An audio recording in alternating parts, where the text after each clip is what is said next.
Log on, tune in, find out. Another good idea from Cambridge.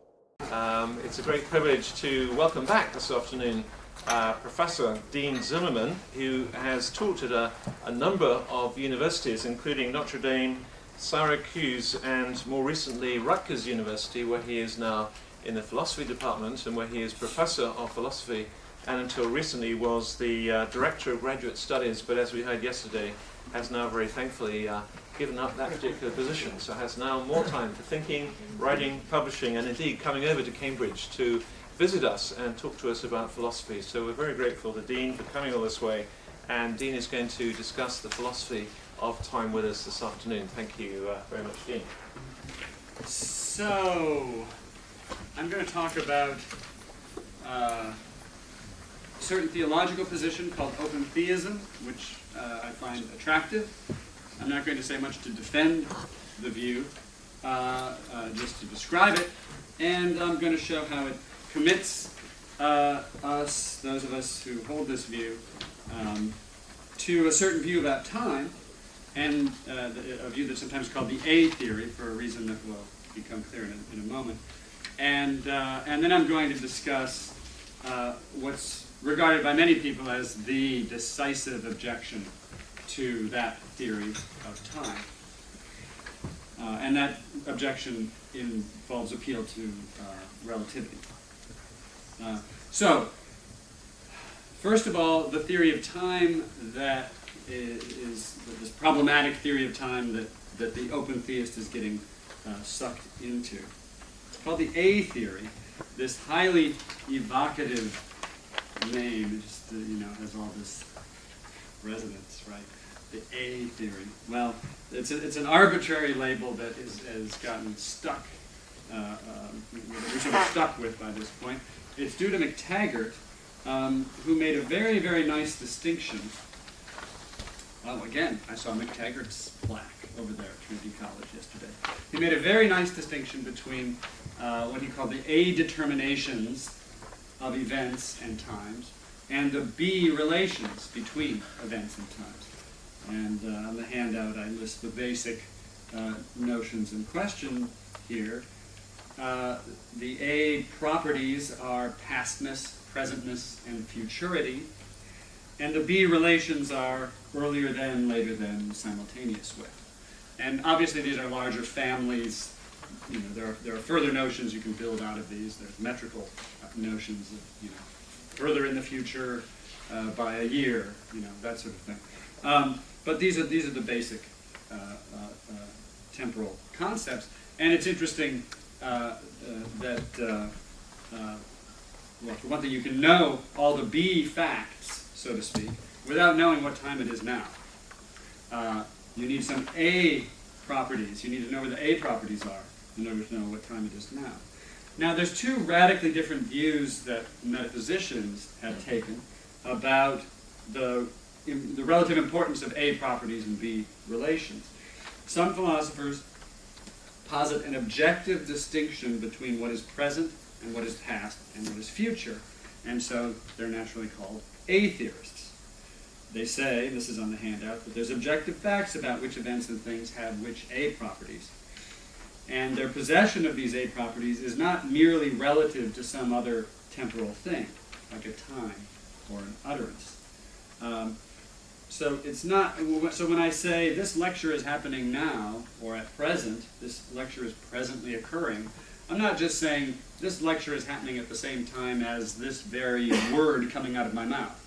I'm saying, according to the A theorist, something stronger than that, something that isn't, because that little statement, that's true forever, right?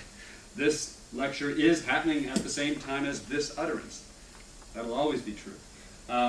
The A theorist thinks that there's this further, more interesting thing that I'm ascribing to the lecture, which is it's being present. It's actually occurring in a way that it won't be in the future. Now, the A theory is almost certainly a minority view among contemporary philosophers, at least among philosophers who have an opinion about the metaphysics of time. It does have quite a few distinguished defenders. The late Ian Hinckliffe J.R. Lucas, Jonathan Lowe, Robert Merrithew Adams, Peter Forrest, and a bit earlier than them, C.D. Broad, Arthur Pryor, Peter Geach, Roderick Chisholm. So there are some distinguished figures who have defended and are still defending this view. But it is a minority opinion. So open theists, if they're being dragged into accepting this view, are being dragged into something that it involves some serious commitment on their part. All right, so I don't have B theorists written down here on your handout, but you can guess what they are. They say that the B relations are fundamental, past, present, future. These are merely relational notions. Every event is future relative to some other events. Every event is past relative to some other events, ignoring the possibility of beginning, a first moment and a last moment. We use these words to locate ourselves in space and time, but there's no special line or demarcation between the real present and everything that's past and everything that's future. The A theory comes in different forms. Presentism, which is the form that I kind of like best, is a rather extreme form of the A theory. It's the doctrine that all reality is confined to the present. So you ask an A theorist, well, what's so special about the events that are present? And they'll say different things. The presentist says, well, you want to know what's special about the present events and the present objects? They're the only ones that are real. All the others they're as unreal as unicorns. So presentism is a rather extreme form. According to presentism, all quantified statements, that's statements that begin, there is a, or for some such and such as, all statements like that, if they seem to carry commitment to past or future things, then they're either just false or they're susceptible to some kind of paraphrase, turning them into statements that avoid this implication. So metaphysicians say this is avoiding ontological commitment to past and future things. So other A theorists are not quite so extreme, but some of them will make the same move with respect to future things and events and say, look, my first grandchild just simply is not, period. However, my distant ancestors do, in some sense, exist. And on this view, the universe is something like a growing block. There's the present, there's nothing after the present, and that's what's special about the present. But the past sort of lingers in some sense. Now, and then there's a third kind of view, which gets called a moving spotlight view, according to which reality is a four-dimensional block with, Martian landings, manned Martian landings exist, Caesar crossing the Rubicon exists, all these things exist, but there's one slice of this big four-dimensional space-time manifold that's lit up somehow, that's special. I'm basically going to ignore that sort of view. Timothy Williamson at Oxford is certainly attracted to that sort of view. It's not clear whether he holds it himself, but he rather likes it. I'm basically going to be thinking about presentism or growing block views. I think any A theory, though, should say that past things and past events are different. Even if they still exist, they're different than the ones that are happening now. And I'm not going to go into the details of why I think that you really ought to say that. But let me read what I have on the handout there. Every A theorist should insist that only present events and things are robustly real. For an event to be present is just for it to be really happening, unlike merely past or future events, if such there be. Whether or not events exist at times when they're not happening, they're only doing something, for example, bringing about other events, when they're present. If you deny that, if you say that past events and wars and things are just as they're intrinsically just like they were when they first happened, well then, it's still loud back there. The explosions are still loud back there. My headache back there still throbs, it still hurts. Everything's all, you know, if that were the case, there'd be no telling whether we're in the present or not. In fact, we'd be right for just a second, and then we would be wrong forever. So I think it's important for an atheist to say that present events are really happening, past ones either don't exist at all or they're somehow thinned out. All right, so that's the kind of A theories that I like. Here's how open theism gets committed to the A theory. Open theism is a combination of views. It's a combination of views that includes God's being in time, in the sense that God is aware of things happening one after the other. God's life includes temporal passage. And it also, the open theism includes the view that God's knowledge of the future is not complete. Contingent free actions, in particular, of God's creatures are not known in advance because God has left it undetermined how they're going to turn out. And here's how this sort of view gets committed to the A theory. First of all, it's committed to the unknowability of future free actions. God cannot create genuinely free creatures and also know what they will do ahead of time. That's one of the key tenets of this view. And this leads to the A theory by means of the following thesis, which we open theists are by and large also committed to: absolute omniscience.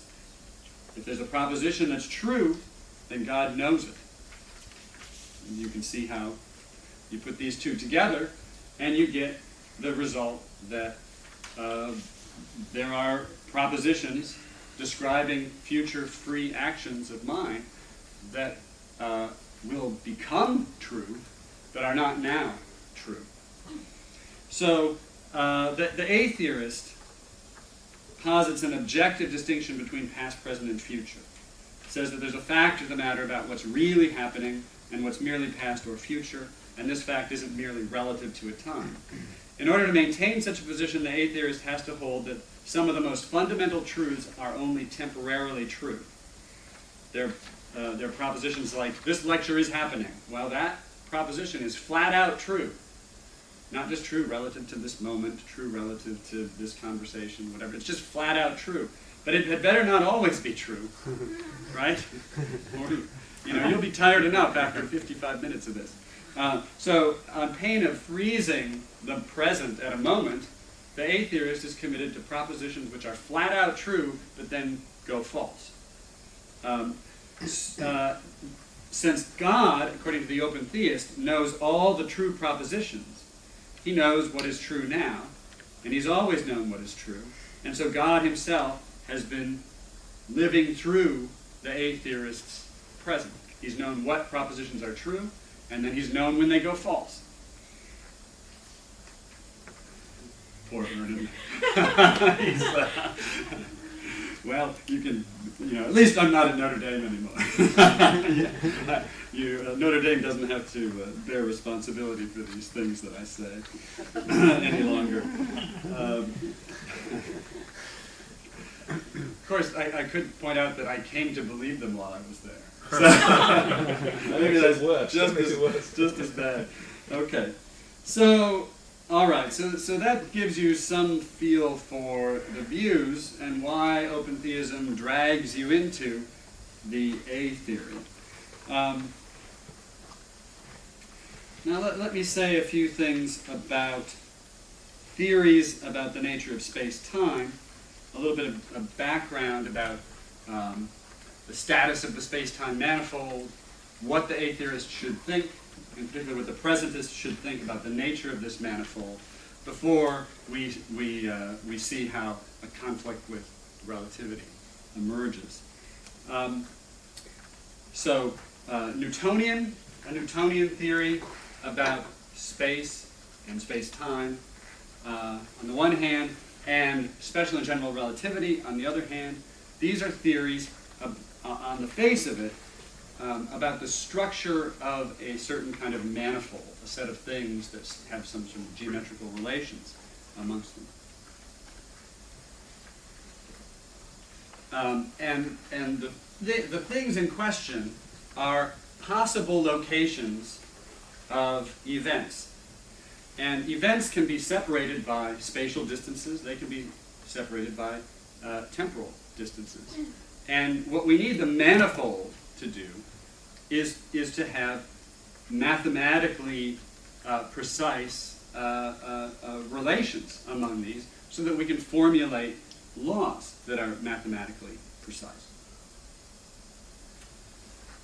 Now, Newton's manifold is based on a notion, as I'm sure you're all familiar, based on a notion of absolute space. There's this absolute three-dimensional space. It's got parts inside of parts, and they're spread out in 3 dimensions. This thing lasts through time. So if you're asking what are all the possible locations of events, and you want to know distances between these locations, you're going to have to add a 4th dimension, a temporal dimension. So the locations for Newton are going to be given by 4 numbers, 3 that correspond. You set up a coordinate system of some kind with, it doesn't matter what, because it's a flat space. A coordinate system, and you can locate events in space by 3 numbers, and then you have to add another number to represent the time. So Newton's manifold, based on a notion of a 3-dimensional absolute space, is a 4-dimensional thing.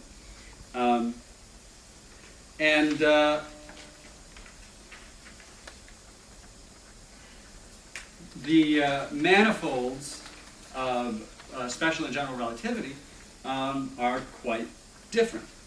And the difference in them is supposed to raise problems for the atheist. Let me describe these and let me do some reading so I don't misstate what I want to say here. So not every theory that can be stated in terms of a manifold really demands that we believe in space-time as an existing thing, an extra part of the furniture of the world. So there's relationalists who want to make it go away. Substantivalists about the manifold take it very seriously and think of it like you can think of it as sort of like a jello that fills up the spaces between particles, but also fills up the insides of the particles too. And objects are sort of embedded in it.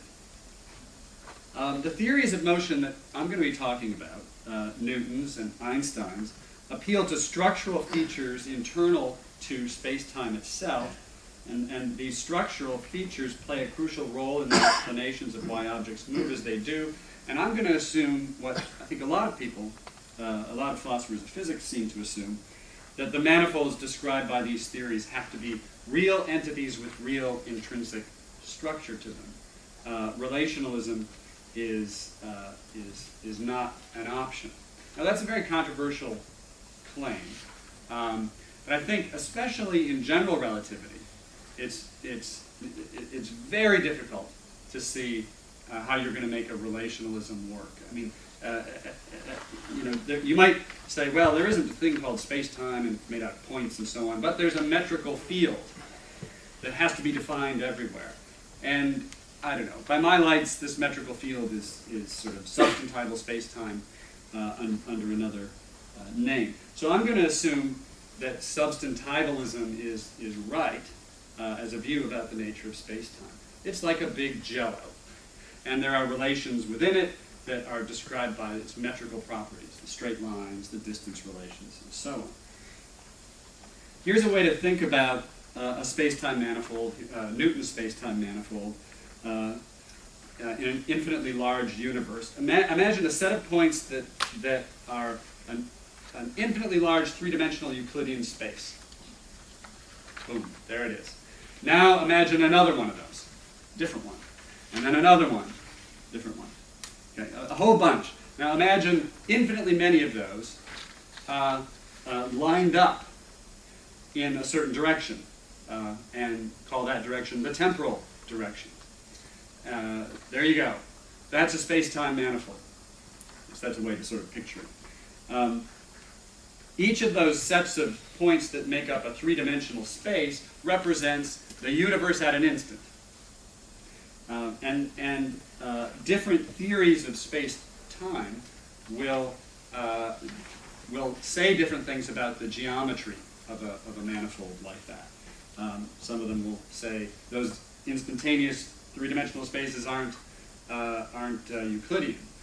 Some will say different relations are definable across times. And relativity is going to say something about the arbitrariness of the separations between these things. All right, so four-dimensional set of points. That's the manifold. Now, the structure of the Newtonian manifold is based upon three fundamental types of relations among points. Spatial distance relations within each momentary three-dimensional space.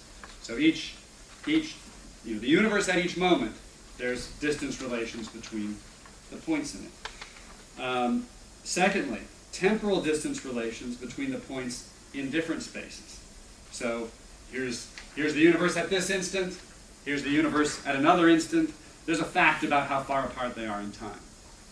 That's a distance relation between those points.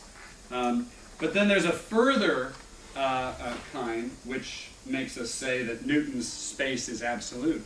And that's a same place at a different time relation that holds between a point in this three-dimensional Euclidean space and a point in this other one.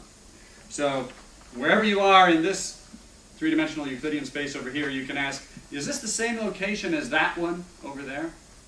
And there'll be an answer to that question. Now, other subsequent theories of space-time found ways to do without that notion, so that there was only relative sameness of place. But anyway, that's what Newton's space-time is like, and that's the one that I'm mostly interested in comparing to relativity. Relations of space-time, special relativity, on the other hand, bases the structure of space-time upon a very different kind of relation than any of those. It's a relation of space-time distance. It's a different fundamental relation that gives sense to straightness of lines and distances between points. And it leaves no room for that third sort of relation in the Newtonian space-time. Same place at a different time. Okay. And furthermore, it makes separable spatial and temporal distances between points seem second-rate, at least in the order of physical explanation. So, what is relativity saying when it describes some line in the space-time manifold as straight and having a certain distance? And I beg your pardon, all of you who could do this. You could do a much better job of this than I can, but it's probably a good idea to go through this sort of elementary relativity stuff, just so we're all on the same page. So, it's a familiar drawing of the light cone. Imagine this is a space-time manifold. This is the temporal direction. If you've got a line like this, that represents the trajectory of a particle. We're only representing one spatial dimension this way, and one temporal dimension. We could sort of do this, and you can start to imagine. You can start to imagine a second spatial dimension. If you think of these as cones headed towards this point here. What relativity says, let's just talk about special relativity. What special relativity says is that around each point, there's this sort of structure. there are sets of points that are at zero distance from it, and that's these guys here. There are certain points that are at, get this right now, negative distance relations. It's a little bit arbitrary whether you say it's negative or positive, but I think most of the time these are said to be negative. And by the way, if I get something wrong, please somebody stop me. I'm no physicist. And then there are straight lines in this direction as well. And these have, thank you, positive. This is a positive direction. These also have distance relations among them, and they can be straight. These go in negative directions. I get this. I always say something wrong when I try to present this. But in any case, the numbers that are assigned to points give sense to straight lines and distances. But these distances are not the same kinds of distances that you have in Newton's Euclidean space or his absolute time. What it means to, I think I can maybe refer to the handout here. No, I guess I can't. What it means to say that the points within a manifold, certain points are at zero distance relation from one another, is not to say that they are the same place or the very same point. It means that they correspond to points along a path that light would take in a vacuum. That's why this is called the light cone, because it represents where the light would have been if it hit here and had been moving in a certain direction. So for light to get here, it couldn't have started inside this cone. Or wait a minute, no, it couldn't have started outside here. It would have to move too fast to get there. So this is the speed light would take in a vacuum.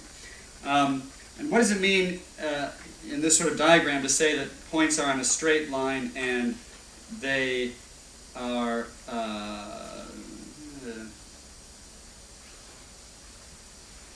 does this make sense? Negative space-time distance relations. I'm not quite sure that makes sense. But the lines out here, anyway, if they're straight, they're space-like, and they correspond to a straight line in a three-dimensional region of the manifold. So if you sliced the manifold in a way that included this line, you'd have a three-dimensional Euclidean space. And this line would be a straight one. Okay? If a line is straight and it's in here somewhere, not at zero distance, but some positive distance from this point,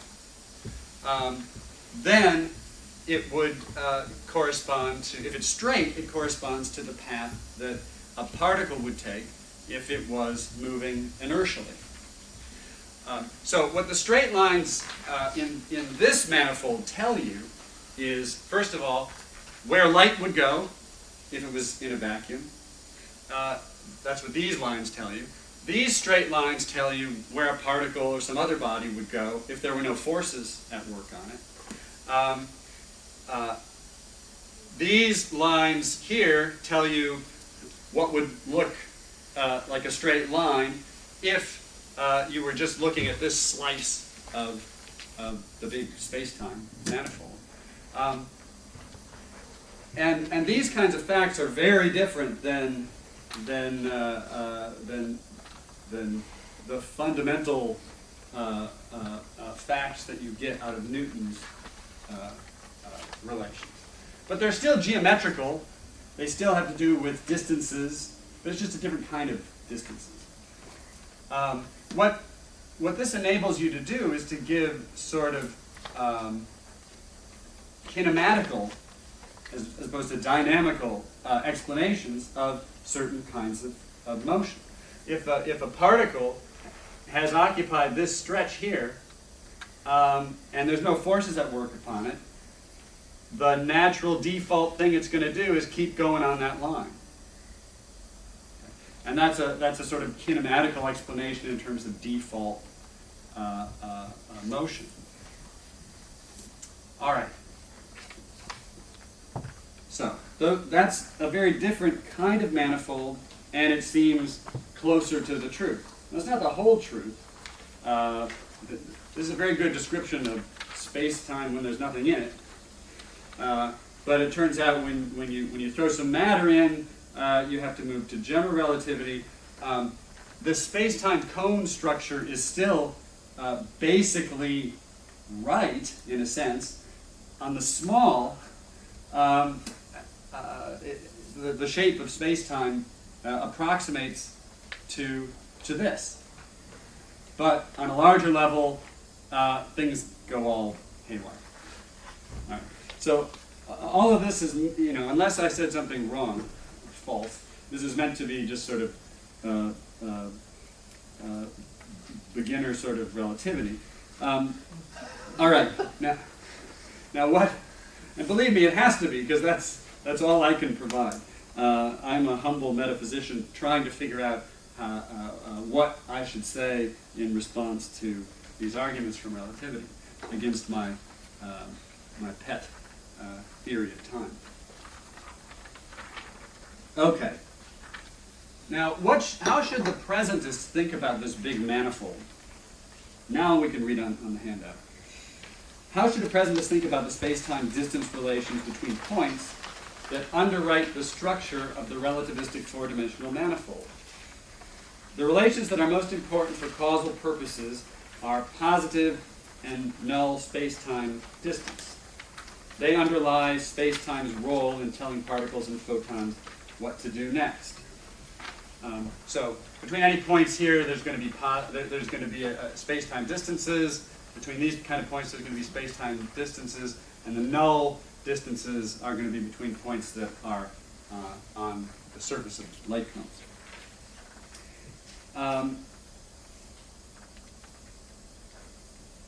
These lines represent a structure in the manifold that tells particles and photons what to do next. Where will a photon go if it's located at a certain point and in a vacuum? The sets of points that are on light-like paths tell a photon located at one of them to stay on this line in the future. Where will, a particle go if it's located at a certain point and moving inertially? The relativistic structure of the manifold implies that some points constitute straight lines with positive distance relations from, say, a given point here. And their standing in this relation means that they'll tell a particle located at one of them and not acted upon by any forces, stay on this line in the future. You might say that the points at zero distance are connected by a relation of light-like accessibility. Those are the points that are accessible by light from here. And the straight lines with positive distances among their points are connected by a relation of inertial accessibility. They're the ones that are accessible from here if you're moving inertially. It's less clear to me how a presentist should think about the space-time distance relations holding among space-like separated points. So the distances from a point here, say, that are represented by negative numbers. So if you go in a negative direction from this point, what should we say about the length of a line like that? In principle, I think we should. The simple approach is best. There's spatial distances among sets of points that constitute three-dimensional spaces. One of the surprising upshots of relativity, no matter one's metaphysics, is that an instantaneous point can be part of more than one instantaneous three-dimensional space. So you take a point like this, and there's various ways of slicing it that will give you a three-dimensional space that includes it. It's kind of weird. In the Newtonian picture, if you had a point and it was in a three-dimensional space, that space-time location doesn't show up anywhere else. So that's kind of a surprising, weird feature of this kind of space-time. Now, here's the big question. Should the A-theorist, especially the presentist A-theorist, accept the existence of past and future space-time points? I put that in quotes for a reason. I see no particular problem about recognizing their existence. They're simply theoretical entities, the existence of which is implied by a successful, but in many ways surprising and unintuitive physical theory.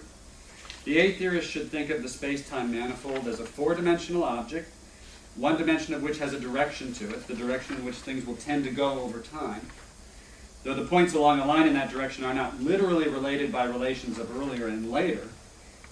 After all, on a realist construal of the whole manifold, in other words, a construal of the whole manifold as this existing thing, the A-theorist must say they coexist. They don't exist some at some time, some at another. They just exist, and some of them are filled earlier or later. And then the question for the A-theorist becomes, which slice of this thing is filled with life now? Which slice of it is present? And which slices merely were or will be? So, if special relativity were true, I think we should say, we presentists should say, it's like a big box. It's got a structure to it, or a big jello. It's got a certain sort of structure to it. You drop things into it, they're going to go in a certain way that's determined by the straight line structure of the thing. I think in general relativity we should say something different because the shape of the space is partly a function of the matter that's in it. But this sort of flat space, if that was really our space, then I think we should just say it's a big box, it's always existed, you drop things in it, and the straight line structure tells you what they're going to do if there's no forces at work on it. Okay. Now let's see what the problem is supposed to be with combining the A-theory with this view about the manifold, the nature of the manifold. I'm going to skip around a little bit here. The A-theorist thinks, the open theist thinks, God knows what's happening right now. And that's some set of events everywhere. Right? And he's always known this. So at each moment he's known which events were co-present. So there's some way of slicing up this manifold that gives you the metaphysically privileged slices, the ones that were all co-present together. Relativity doesn't tell you what that is. Relativity doesn't tell you which of the ways of slicing things around this point gives you the set of points that were really co-present with that point. So it looks like the A-theory adds something. It adds some kind of structure to this manifold that isn't there according to the physics. When you move to general relativity, basically the same thing is true. Now there are some interesting, if everything works out nicely, there might be a notion of cosmic time that kind of privileges one way of slicing up the four-dimensional manifold, but that looks like a contingent fact, so probably not something we want to jump onto. But it looks like there's multiple ways to slice it that give you a space-like universe at an instant. And they're slightly different one from another, and none of them is distinguished according to special relativity anyway. And yet the A-theorist says one way of slicing it is special. It's and you can see why in the Newtonian picture there didn't seem to be any problem. The Newtonian picture says space-time is like a salami, a four-dimensional salami, that you get from the grocery store, and it's already sliced up into the universe at an instant. You take it home, and you're an A-theorist, and you say, okay, which slice is happening now? And there it is. You just pull it out. Relativity says that's not how space-time comes. You go to the cosmic grocer and buy a four-dimensional manifold of space-time, and it isn't sliced yet. And the grocer, you ask the grocer, slice it into the universe at an instant. And the grocer says, I don't know what you're talking about. I've got this slicer here that can slice it at any angle you like, up to 45 degrees, and that's just sort of an artifact. It's not like there's a precise middle, right? But any angle you like up to 45 degrees, I can slice it, and that's as good as any other. According to Newton, if you slice it at the wrong angle, it's already sliced in a different way, and you'll make a hash of it. So it looks like the A theory fits nicely with Newton, poorly with relativity. Right, I don't think it's so bad. I think I'm going to skip over section 4 on the handout. Section 4 makes the point that it's hard to fit what A theorists believe together with what relativity says about the manifold. Basically, it just goes like this. The reasons for being an A theorist are that you're sitting somewhere and you're thinking, wow, these events are real, they're really happening. I know I'm not special. I'm sure other people are experiencing real robust happening events. And by robust, I just mean really going on, as opposed to the merely past ones which have sort of faded out, and the future ones which don't even exist. So I know robust things are happening to me and to other people. Right? I'm not special. It's not like the universe is built around me, however much I may act like I think that that's true. I know it's not. So robustness must extend out from my point. But I can't really find any distinguished structure in space-time that relativity recognizes that will correspond to that. I can't suppose that the robust events going on lie along my backwards light cone and that's it. Right? Because then that would make me really special. I'm at the cutting edge of the universe. I know I'm not at the cutting edge. I'm probably, if anything, these maybe are the robust events, and I'm retrograde. I'm hanging back here, clinging to these old-fashioned metaphysical theories of time. Right? I can't suppose that the real robust events are just the ones that are space-like separated from me. Then I would be thinking that the universe looks like a bow tie with me at the center.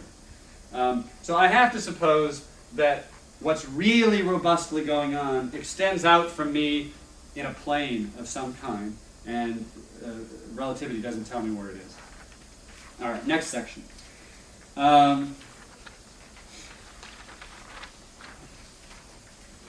How bad is this supposed conflict with relativity? Here's a first sort of objection that I've heard, L1. If the A theory is true, the robust divisions of space-time add structure to the space-time manifold that is not posited by relativity. I've heard this many, many times, you can imagine. I'll probably hear it again. Well, what I want to know is, what does it mean to add structure to the manifold? What does it mean to contradict relativity? Now, a theory of space-time is not a theory of everything. It's a theory of a kind of scaffolding into which we add stuff. You know, if events go on, we have to add that to our picture of space-time, because it's not included in just the description of the metrical structure of space-time. So, it conflict with relativity or Newtonian, a Newtonian theory of space-time or whatever. Conflict can't just be you're saying that something is there, some contingent content, that isn't implied by the theory all by itself. In that case, adding anything, adding the fact that there are particles here, would be to conflict with the theory of space-time. So that's clearly not what it means. I think the only sensible thing it can mean is this. Your view conflicts with the theory of space-time if you have to say that there's more intrinsic structure to the manifold than what falls out of the metric. So the theory of space-time puts a metric on these points. It says there are these kinds of distance relations, and they explain certain things. If you add more intrinsic structure, and you say, oh, by the way, there's also this other fact about these points, and that makes them really special, and then you start to explain something in terms of that, well, then you've contradicted the theory. So, for instance, one response to the measurement problem in quantum mechanics, and it doesn't matter what it is, you don't need to know. If you've got a pair of particles here, they're in some superposed state, let's say they're photons, and you send them away from one another, it looks like, and of course there's ways to try to avoid this result, but it looks like if you measure this one first for some property, this one, the answer you'll get when you try to measure this is counterfactually dependent upon what happened here, and not vice versa. That's how it looks. It's very hard not to get it to look that way. One very natural response is to say, well, yeah, that's because there's a further bit of structure to space-time. And if you measure this one before you measure this one, then this measurement will depend upon what happened here. But if this extra bit of structure instead goes like this, then the measurement here will be responsible for what you get over there. Now that really adds extra structure to space-time. It says there's a special foliation, in other words, a special way of slicing the whole thing, that is relevant to some causal outcomes. Now what I want to say is that the A theory doesn't do anything like that in the context of special relativity anyway. Because the A theory doesn't say that there's anything about this manifold that tells the present where to go. So it could be completely random which foliation is the real present. It could be a function of the initial conditions of the universe. You start the initial conditions like this, and the privileged foliation will go like so. Start the initial conditions like this, and the privileged foliation will go like so. But that's not a matter of of some built-in structure. You think about it like this.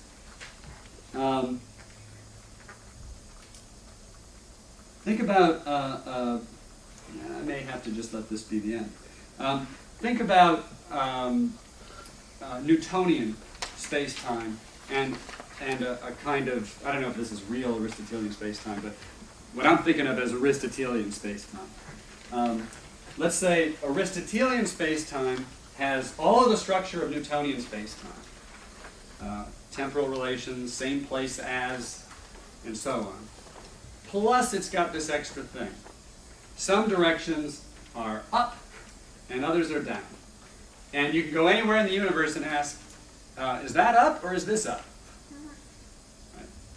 Now, we think that doesn't really make sense. I can ask here what's up and what's down, and you're going to tell me, and the answer will be relative to the Earth. If I fly into outer space and then say, oh, by the way, which direction is up? Which direction is down? It just, if I'm free floating, this makes no sense. All right? There isn't an intrinsic up, an intrinsic grain or direction to space-time. But Aristotle, I think, claimed that there was. All right. Now suppose that you're a Newtonian. You think Newton's theories of motion are correct, and they require that we posit absolute space and absolute time.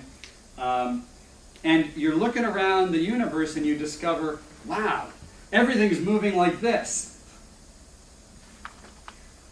Now, if you go on to discover that the reason everything is moving like this is because the universe started 1 billion years ago with a bunch of matter located at the bottom. And it was pushed in this direction by an explosion or something. Are you committed to Aristotelian space-time? I think the answer is obviously no. You're not saying that matter is moving that way because there's some built-in structure. You're saying matter is moving that way because it started out moving that way. So similarly, I want to say if special relativity were true, and it's because of the initial conditions that that the wave of becoming, the present, is moving along this foliation rather than one at an angle to it, that doesn't add intrinsic structure to space-time. So it doesn't conflict with special relativity. I was going to answer some other objections, but I think I will leave that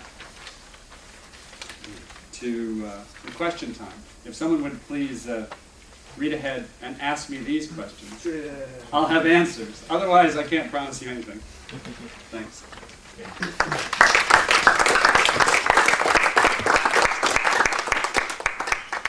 Good, time for questions. So over to philosophers, theologians, and thinking. Yes.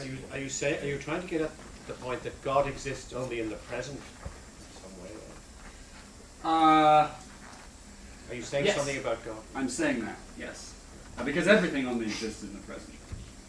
Numbers only exist in the present. Universals only exist. What there is what there is now. Yeah. That's the view anyway. Now, I have this gigantic manuscript that I've been working on and have never been able to finish, where I try to reconcile this kind of presentist theory of time with the idea that God is outside of time in some sense. I guess the difficulty of this project probably explains why I haven't finished that. You remember Augustine's question, what was God doing before he created the universe? For Augustine, that was a nonsense question. How did he Right. put it? He was making hell for people who asked the big question. Right, that's a good answer. But for you, it's not. For me, it's not a nonsense question at all. That's right. That's right. So what's your answer? Well, here's, what do I know? Here's one thing that could be the case. So actually, I'm not so sure that. You can believe in creation ex nihilo without believing that this is the first Sure. universe. Sure. So, Sure. So that's one thing. God's always been doing stuff. You might think, but I think I can make this view. What does constitute temporality in God apart from temporality in the universe? Well, right. So suppose he hasn't created anything, right? And suppose there's no even laws of nature, Right. Because presumably especially if they're contingent and so on, there wouldn't be any. And suppose only God exists, but God is a personal being. God has something that is analogous to at least consciousness. Something that's higher than, more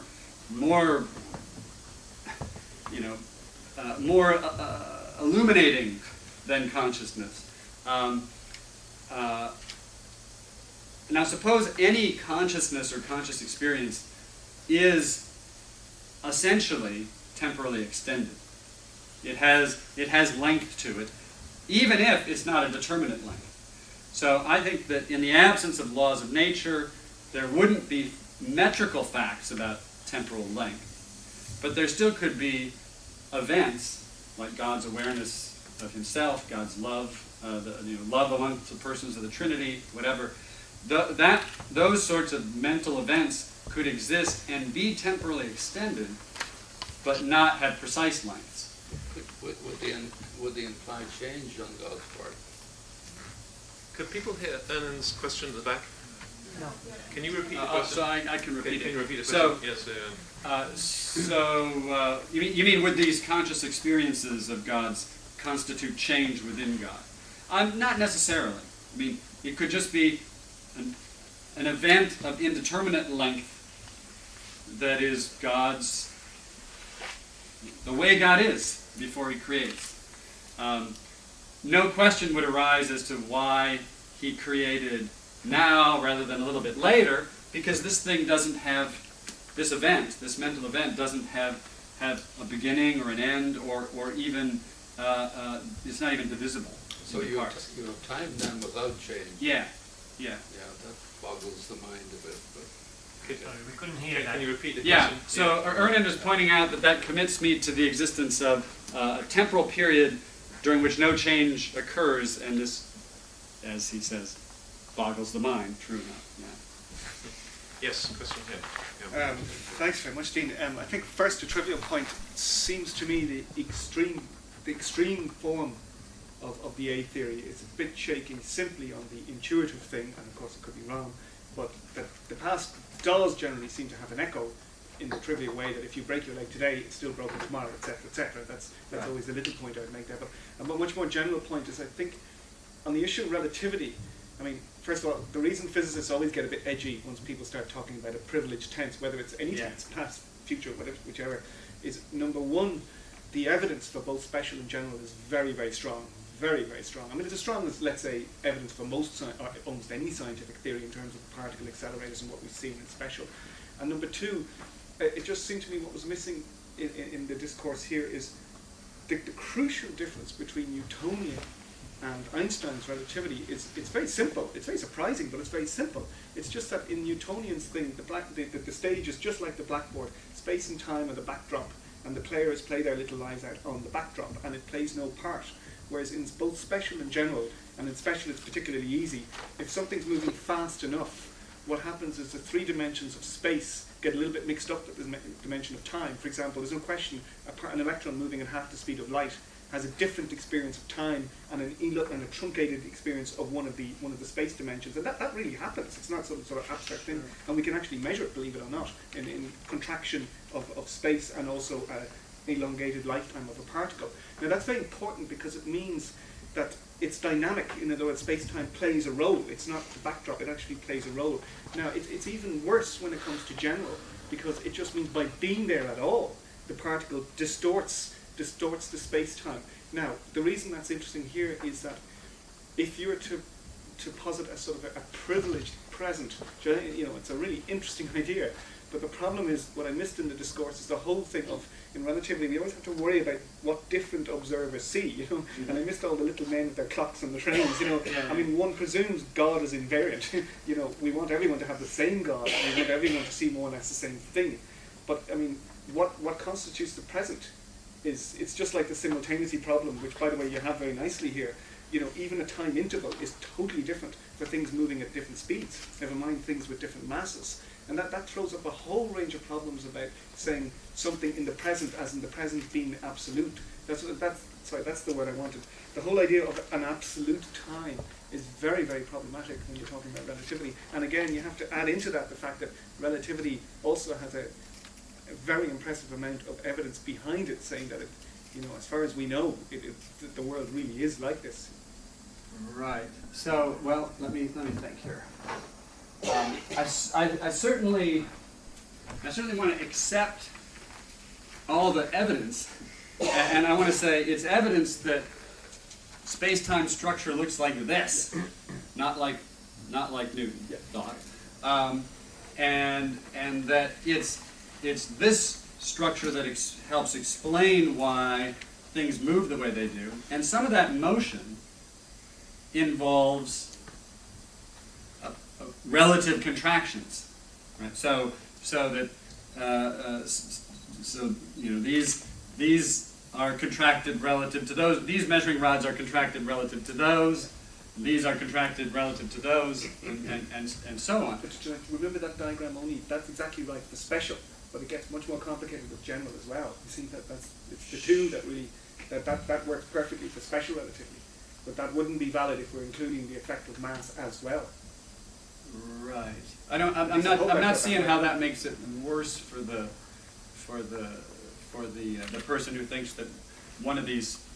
So here's another thing that might address your worries.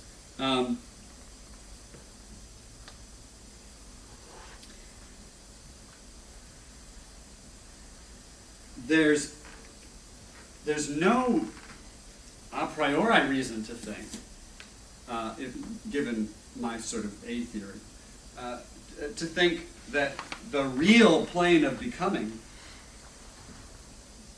is flat, right? It could be, it could be a non-standard simultaneity slice. Wouldn't matter. It wouldn't change anything. It wouldn't change the predictions about any of the observations made. It wouldn't. Nothing.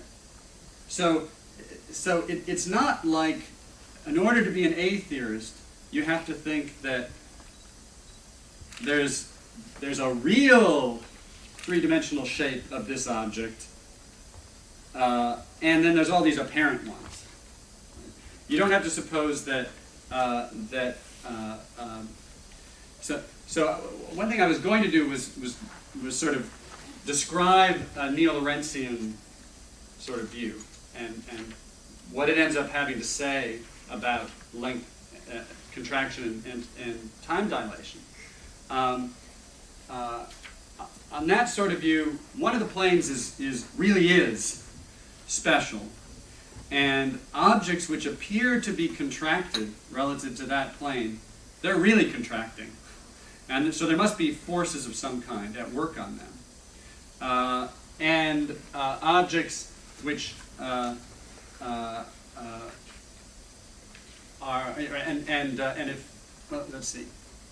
Yeah, objects which appear to be, objects which which appear to be contracting relative to that frame really are. And if somebody's time seems to be going slower, according to somebody in this frame, their time really has slowed down. But their time, the time that's being kept by clocks in this frame, is true and accurate. So the Lorentzian has to posit forces that slow down time, or forces that make things contract.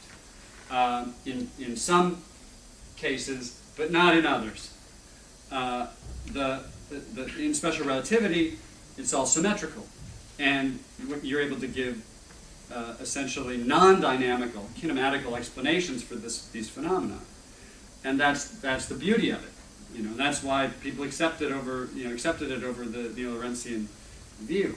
And what I want to say is the A theory doesn't, boom, bring you back to the neo-Lorentzian view, because it doesn't say that, it doesn't even say that the wave of becoming corresponds to one of these flat planes. And if it accepts the existence of this whole manifold with its points and their relations, and explains the motions of particles in terms of the shape of the manifold, then it's giving the relativistic kind of explanations of the events which appear to be contractions and time dilations. It's not giving the neo-Lorentzian kind of explanations. So questions like, Lorentz had to answer questions like, well, okay, I see how this, how a rod made of lead might contract, and what sort of forces might make it do that if it was sped up. But how about a piece of wood? Maybe it's different forces. That's a kind of toy example, but questions like that would arise for him where they just don't arise on special relativity. And I won't take up time. Just okay. Remember, the rod doesn't know. It doesn't feel the contraction. The observer Right. sees it's contracted. It doesn't know that, so it doesn't have to answer that question. If you know what I mean, and that's Right. the key principle of relativity. yeah, and I want to say it doesn't. I could say the same thing as what I want to be able to do anyway. Other questions? One here, and then here. Okay. Yes. Yes. On your model, can we be in error about the future from the present? You mean can we be? in error about which events we think are future and which really an are? event we postulate in the future and we're presently in error about. I'm coming at this from the angle of Royce's. I see. So, do you mean what should I say about predictions? So, are they? But what is the status of future events that we're now wrong about?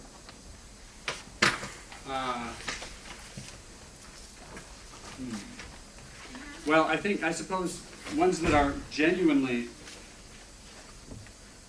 contingent and nothing that exists now, neither God nor anything else, has settled whether they're going to happen, then if I say of one of them that it's definitely going to happen, well, I may well be wrong.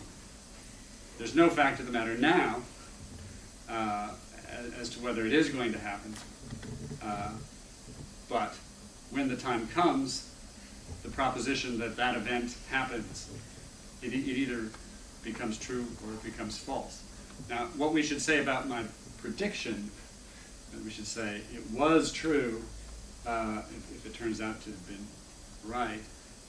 There's a kind of philosophical debate about this. So I couldn't presently be in error, essentially, you're saying? Well, if I say that it is true that I'm going to sin twice tomorrow, and it's not determined, then I certainly haven't said something now that is definitely true. So that's a kind of error. I haven't said something that's definitely false either. In this case, knowing me, I can probably guess which it's going to be. But Question down here. Yeah. Yes. It's just a question to make sure I've understood your answer to the previous questions. Given that that diagram, the circle, represents two-dimensional space, the vertical a time dimension, Yeah. Are you saying that the universal now could be represented as a curved surface rather than a flat one? Because that's what it seems to imply. well, so because this is special relativity, there is such a thing as a complete flat hyperplane slice, which isn't curved. Right? Yeah. But there are many of them. Yeah. Each looks like a perfectly good three-dimensional space. The thing that was getting curvy was the moving present on the possibility that it doesn't it isn't itself marching along with one of these foliations. So you could slice the four-dimensional space-time up like this, and that's like the universe at an instant. At each of these instants, each is perfectly flat, and so on. If the present is kind of cuts across those, then in a sense, reality is curvy at each moment. It won't make any difference to the way particles move and so on, because at a given point, so the curviness. Here's a point. Here's the light cone around it. Here's all the flat. Different people in motion are going to pick different ones of these as the flat universe, three-dimensional universe at an instant, if they're using the kind of standard ways of figuring out what time it is elsewhere. My suggestion was, well, I don't matter which one of those you choose. Yeah, my suggestion was the wave of becoming, when it gets to this point here, what's present, might be like this. Yeah. Right? I think that's what I thought you meant. Yeah, but it won't make any difference as to what things will do at this point if relativity is all there is. If quantum mechanics doesn't really give us faster than light effects and so on. Because at this point, the immediate result depends only on what's on or inside the light cone. So the waviness outside there is neither here nor there as far as causation goes. Okay. I think I understand that. I don't agree with it. We'll have a question in the back there and then over there. Yes, yes. I don't really know about this field at all, but can you say how you define the present in the sense that the present would be infinitesimally small as to not exist? And that seems to be a conundrum. Yeah, there are conundrums about that. I think whatever. So the A theorist wants to say that what's true changes, and there are things that are flat out true that are going to be false. Right? And so it's flat out true that I'm standing. It's going to be flat out false. We certainly don't want it to be flat out true that I'm standing and sitting. Right? So whatever the true description is of the present, it can't include any contradictions. So if there's any changes at all, the description of the state before and after the change, well, only one of them can be true. So if there's continuous change, let's say I'm bouncing a ball and it hits the floor and it's going up and then it goes back down again. There's a fact about where it is at each point, and if this is a continuous motion, there's a real number of locations. And when you ask, well, what things are all true together, you better not have it true that it's at the very top, and also true that it's at some point that's not the very top. So, so continuous change is going to force the believer in the A theory. The person who believes there's a fact about, there's a single description of everything that's happening now, it's going to force them to recognize a real number of instants if there's continuous change, and only one of them can be present.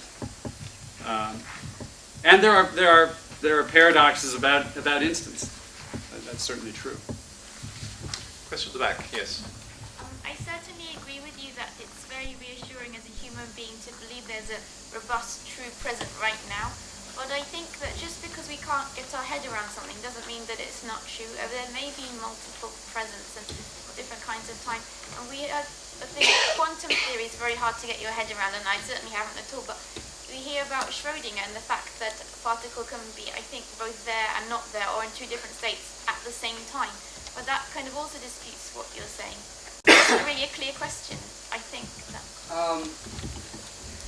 Yeah, I mean, like most metaphysical theories that I'm attracted to, and I get up in front of people and I say I believe it, I guess I do believe it, but I wouldn't claim to know it.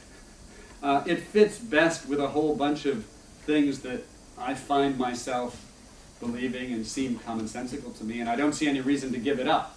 So, I mean, basically I find myself believing, as you say, it seems very attractive to believe that this is real and yesterday's lectures are no more. That just seems very commonsensical.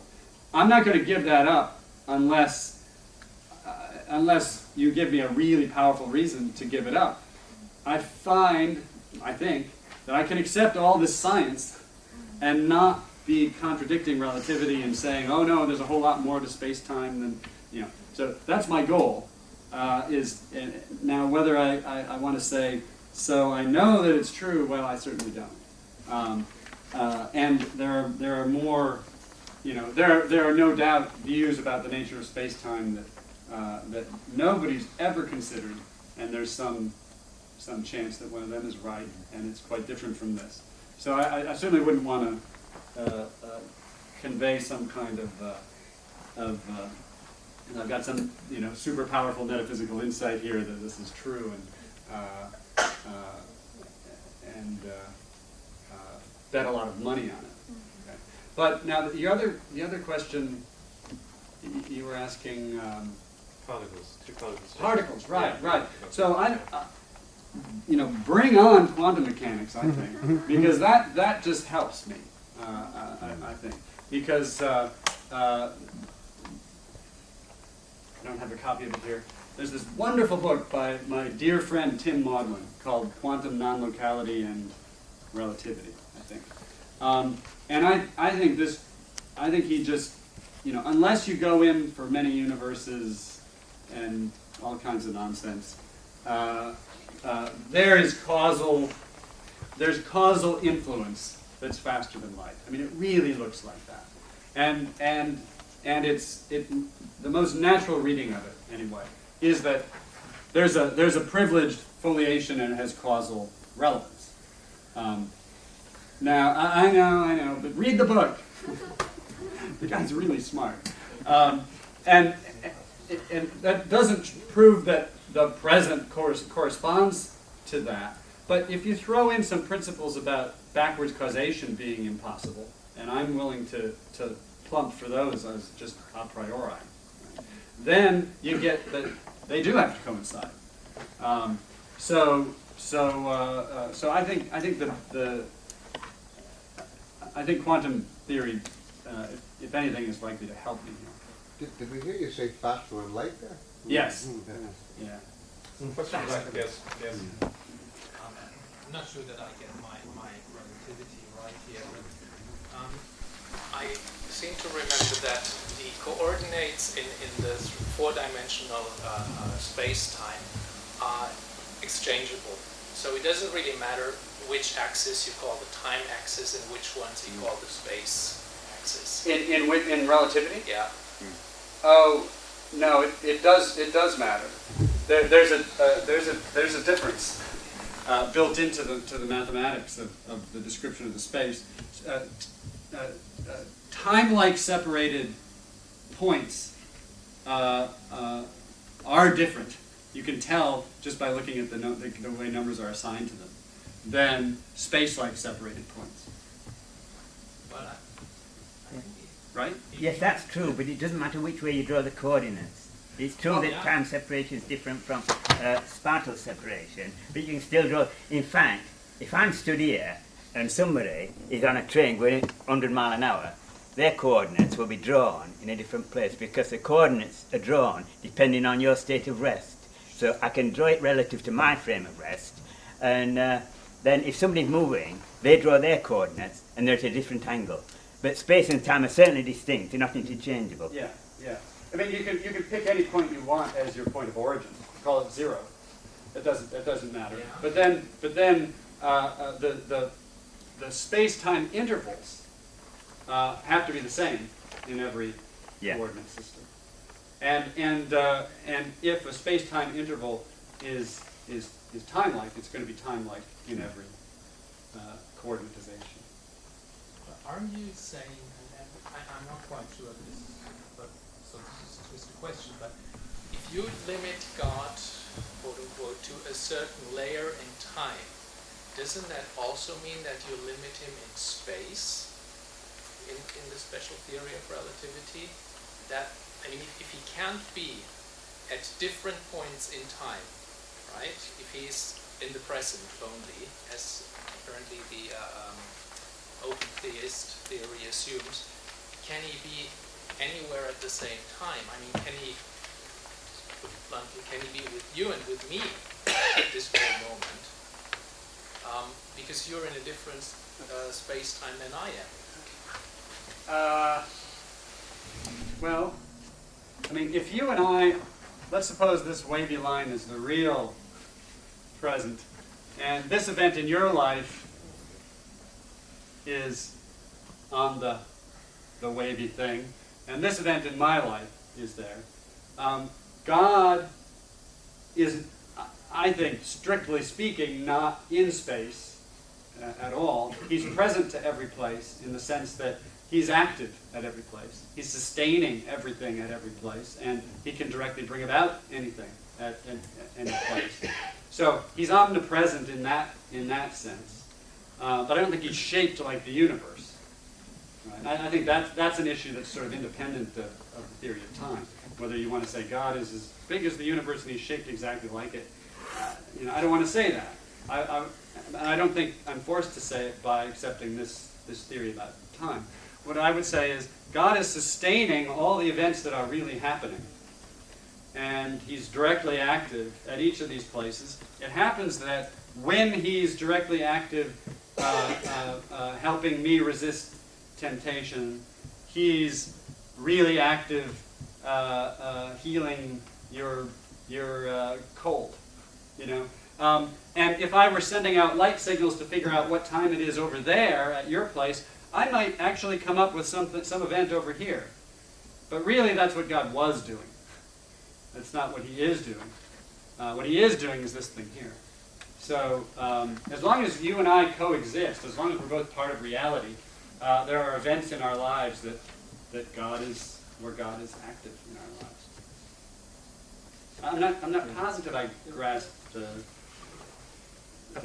I'm not sure I addressed your question. I think we've got time for one more question, and then we're going to stop. And yes, so I think it's the last one. The question, the statement that a creature cannot be genuinely free if God knows what he'll do with that freedom. Yeah. Now, is that a statement? Is that an assumption? Is it That's a an definition? assumption. That's an assumption. So, in other words, there's no particular reason why you have to accept it. Oh no, there's arguments for it. I think there's pretty good arguments for it. But from the point of view of this talk and this paper, it was merely that this is. I was just describing the open theist's position. Does the argument for it then imply some definition of what time is in God's view? In other words, another assumption. I don't think so. So, for instance, Peter Van Inwagen wrote a book about free will, an essay on free will back in the 70s. It was a very important book that kind of got people worrying about free will again. And it included arguments to the effect that determinism is true, if other sort of hard facts about the past are true that imply of logical necessity that I'm going to do something, and those are things that are way before I could do anything about them, then my action isn't free. It's those kinds of arguments that move the open theist. So, for instance, I don't think it's any particular theory about time that's needed for that. As long as you recognize there were events that happened long before this free choice of mine, and I can't do anything about them because they're way back there. Let's just say, apart from open theism, could you conceive of the possibility that an individual could be genuinely free, even if God knows what they'll do with their freedom?